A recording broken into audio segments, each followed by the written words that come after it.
আগামী 11ই জুন বৃহস্পতিবার পবিত্র পরমা একাদশী ব্রতের দিন স্বয়ং মহারাজ হরিশ্চন্দ্র তিনিও তার রাজ্য স্ত্রী পুত্র ফিরে পাবার জন্য এই ব্রত পালন করেছিলেন।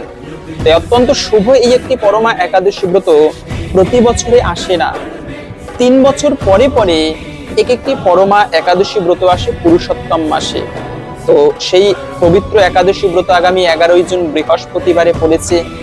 এই ব্রত পালন করলে কি লাভ হয়? বলা হয়েছে দারিদ্রতা দূরীভূত হয়ে থাকে। কেন? এই ব্রত মাহাত্ম্যে পাওয়া যায় যে একবার একজন ব্রাহ্মণী, তারা খুবই গরিব ছিল, হরিমেধা সেই ব্রাহ্মণের নাম। তো সেই ব্রাহ্মণ তখন তাদের বাড়িতে কৌডিন্য ঋষি উপস্থিত হলো।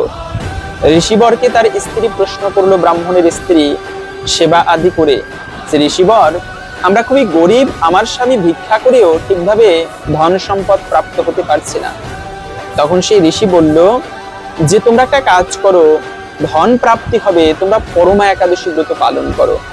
এই ব্রত স্বর্গের কোষাধ্যক্ষ কুবের, স্বর্গের সব থেকে ধনী দেবতা, সেই কুবের এই ব্রত পালন করেছেন ধনী হবার জন্য। আবার হরিশ্চন্দ্র রাজাও এই ব্রত পালন করেছেন স্ত্রী পুত্র রাজ্য ফিরে পাবার জন্য। তারপরে হরিমেধা এবং তার স্ত্রী পরমা দেবী ভক্তি ভরে এই একাদশী ব্রত পালন করলেন এবং ভগবান বিষ্ণুর কৃপায় তারা অনেক ধন সম্পদের